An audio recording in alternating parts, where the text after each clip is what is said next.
My name is Mary. I'm a 40-year-old housewife. My husband, Tom, is 35 years old and we are married for 5 years now. We have been living happily with just the two of us. My mother died very early, and since then, my father has raised me as a single father while he was a full-time worker. I was worried for my father that he would be alone if I get married, so even though I was dating someone, it was very difficult for me to make the decision of getting married. So every time I hesitate about getting married, he would think that I am too busy being on the internet. It was then that I met my current husband, Tom. My husband, Tom, understood that I cared about my father, and even said that if I wanted to, we could live with our father when we got married. That was the deciding factor in my decision to marry Tom. My father was very happy for me when he heard that I was getting married to Tom. I am very happy for you, Mary. I am sure that your mother is happy for you too. Don't worry about me. Mary, just think about being happy with Tom. Tom, please take care of my precious daughter as well. Please make her happy for all the hardships she had to endure since I was a single father. Although my father had never mentioned it before, he was worried that his daughter was being turned down for marriage because she's being raised by a single parent, or that she was unable to marry because she was concerned for him. My father worked as a company employee and also managed real estates. For our wedding gift from my father, we got a new house where we lived happily. And then, 2 years ago, my father retired from work when he was 65 years old. After he retired from work, my father became less energetic and grew old. So, I started calling my father's house at a certain time every day and visited him at his home quite frequently to check on my father. When my husband's department at work changed, he started to work more overtime, and I started visiting my father's house more frequently. One day, when I couldn't reach my father when I called him at the usual time, I became very concerned and decided to go check on him. When I went there, I found my father collapsed in the bathroom. I immediately called an ambulance, but my father did not regain consciousness, even after being rushed to the hospital. After being tested, he was diagnosed as cerebral hemorrhage, and we decided to hospitalize him. I went to visit him every day, but my father passed away without waking up and regaining consciousness. I arranged his funeral and other formalities, even though it was very hard and sad for me to see my father off.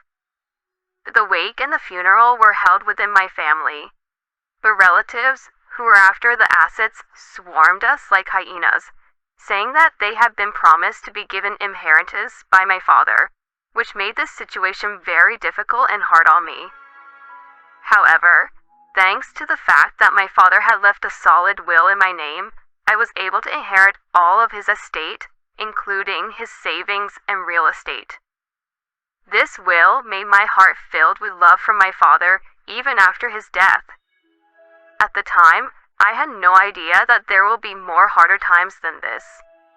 My husband, Ben's family, is relatively full of sensible people, but there's the one relative, my sister-in-law, Jane, who is very sloppy with her finances. Hey, Mary, I heard you inherited a lot from your father, didn't you?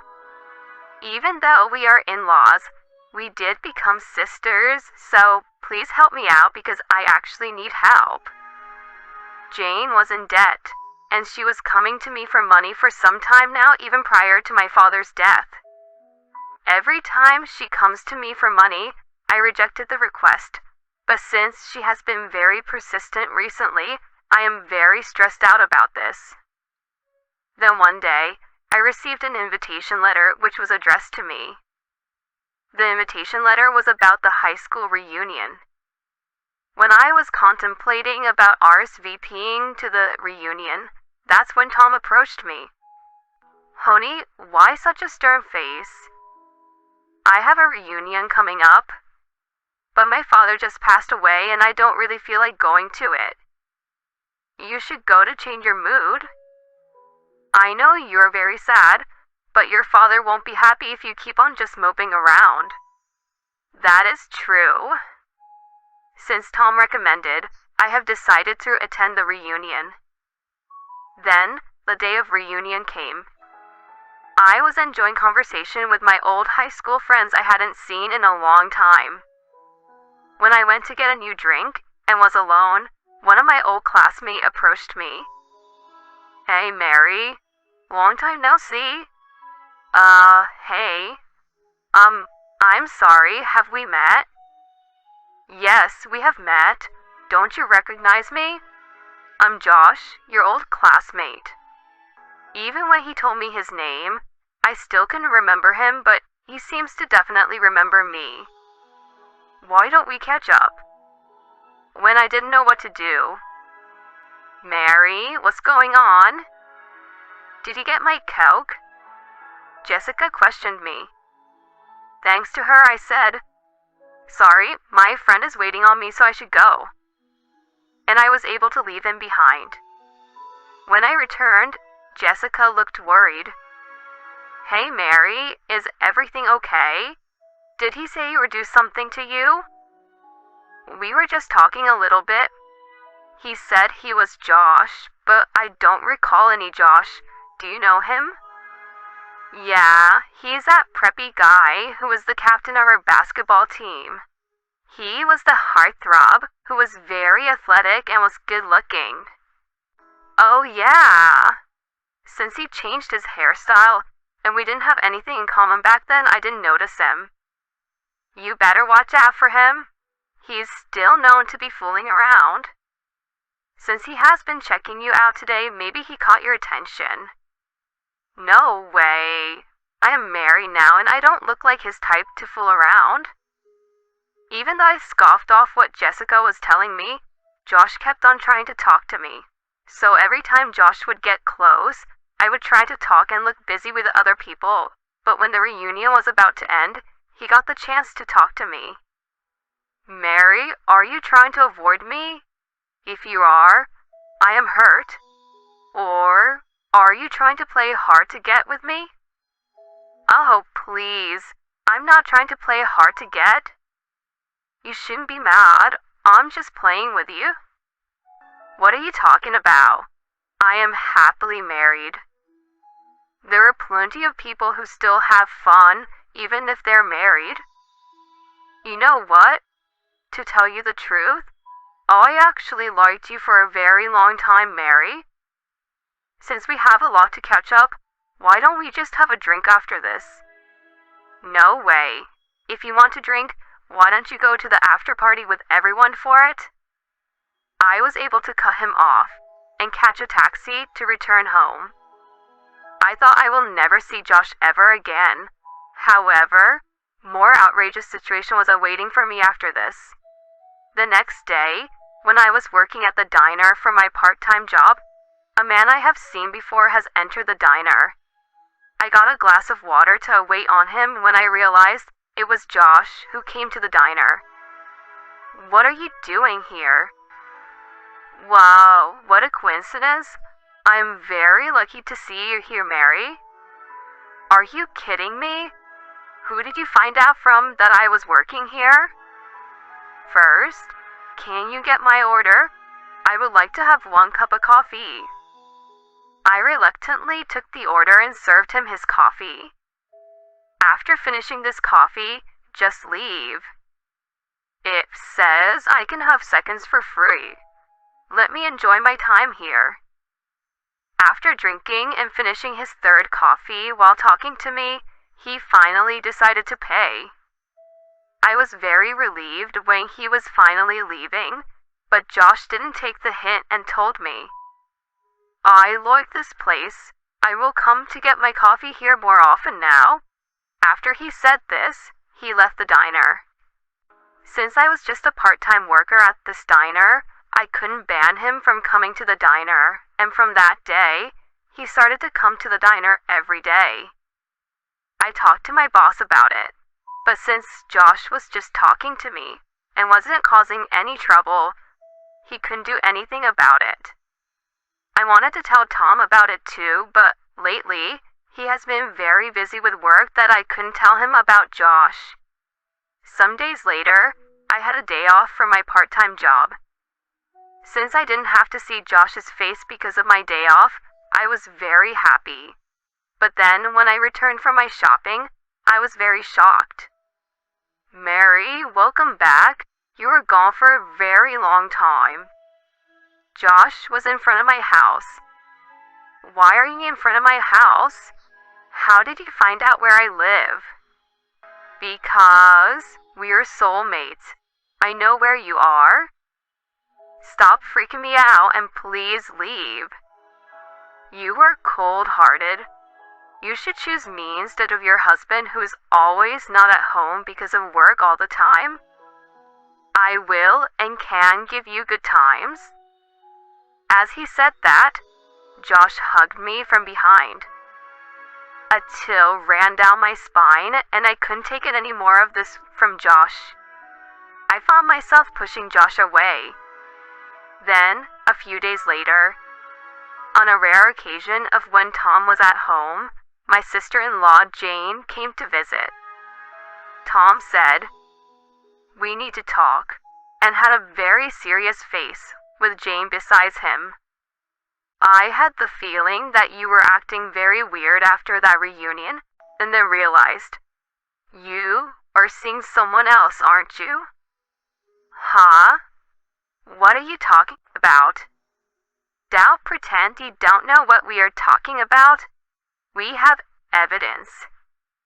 Jane got out an envelope, which she turned upside down in front of me. Then, from the envelope, tons of photos of me and Josh pictured together fell.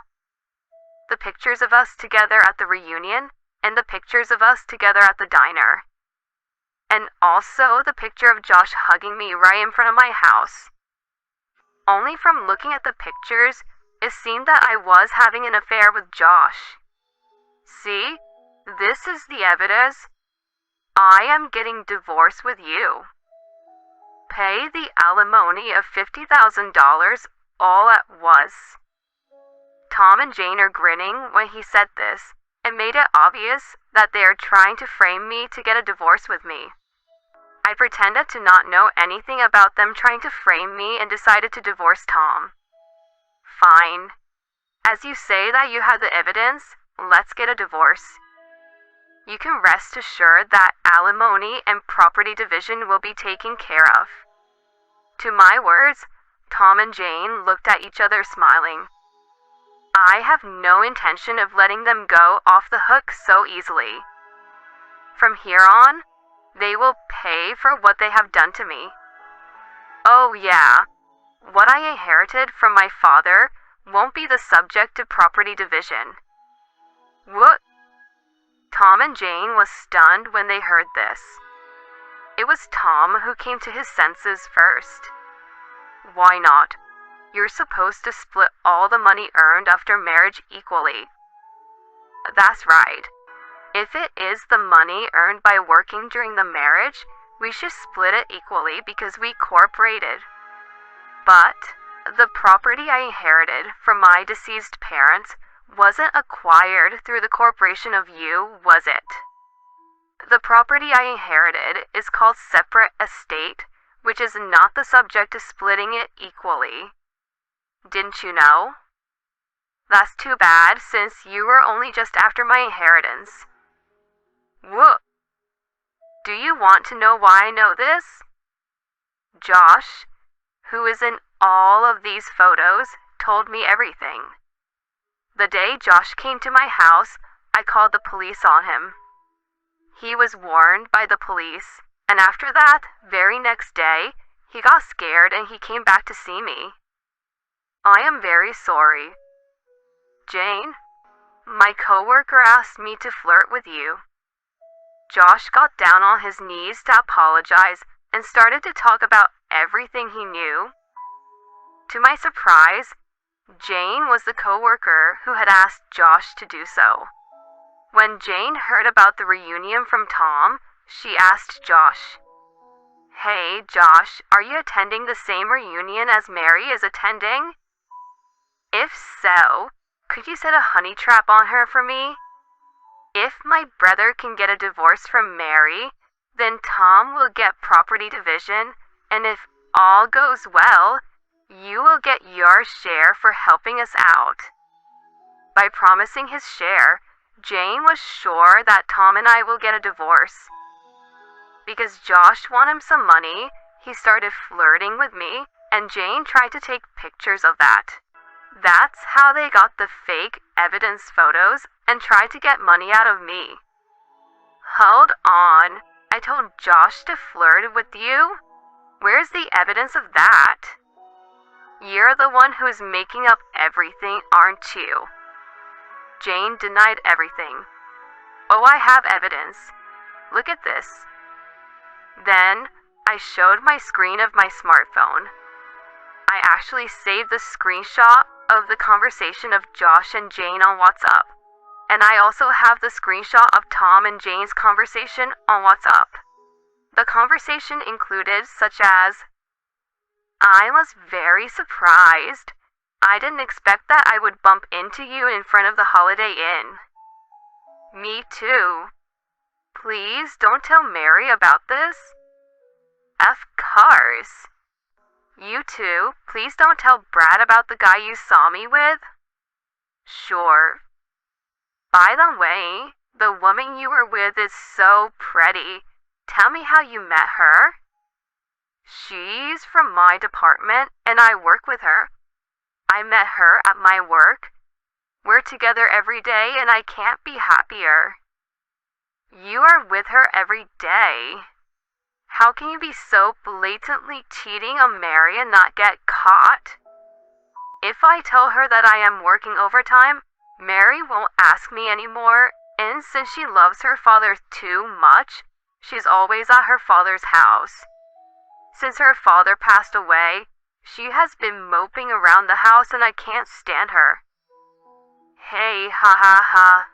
You are talking behind her back too much, aren't you? Actually, I am thinking of divorcing Mary and getting remarried to her. I see. Hey, I have a good idea. Why don't we frame Mary to cheat on you? Put a honey trap on her. Even if Mary doesn't actually cheat on you, we can make it look like she's cheating in the photos, and then it is all ours. Let's get both alimony and the division of property. When Tom and Jane saw the screenshot of their conversation, they panicked. Why do you have that? Tom, who is the other woman? Jane, you are engaged to Brad but is still seeing someone else. Just because you both are cheating, do you think I would also cheat? Give me your phone. Delete it at once.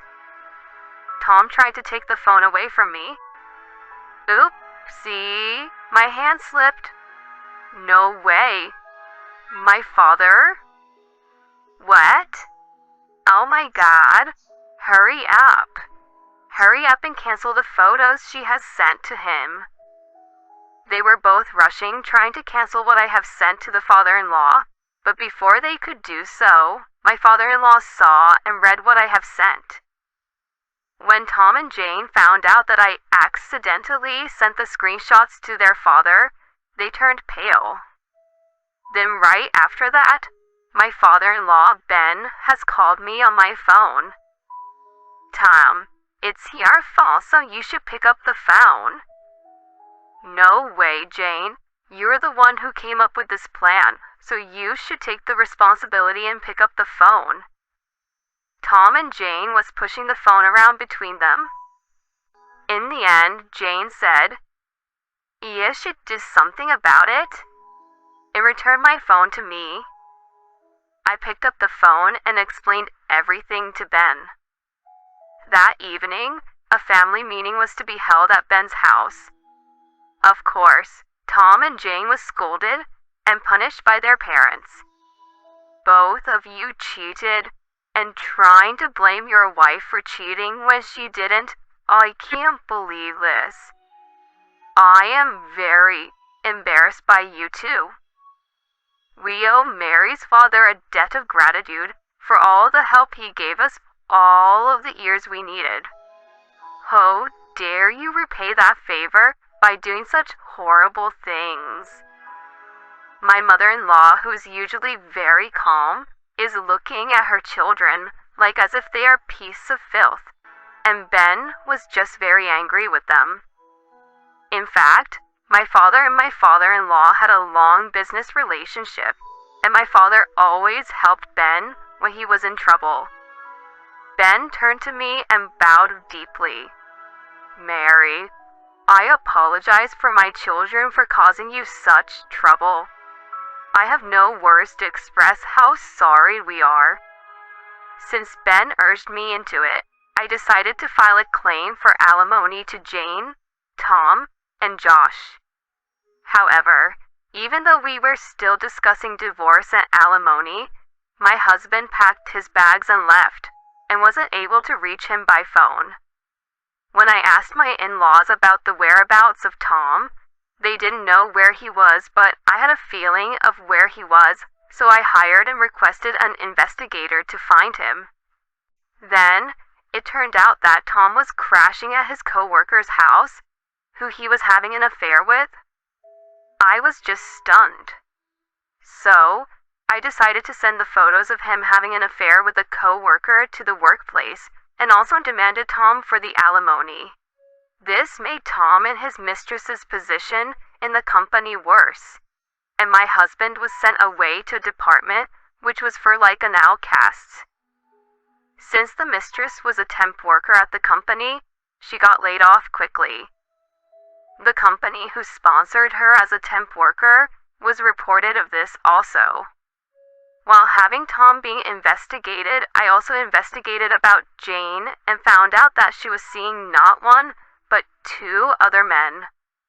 I told this to Brad, Jane's fiancé, and his family, so they filed her for her unfaithfulness. Of course, Brad and Jane is not engaged anymore. Brad requested for alimony from Jane.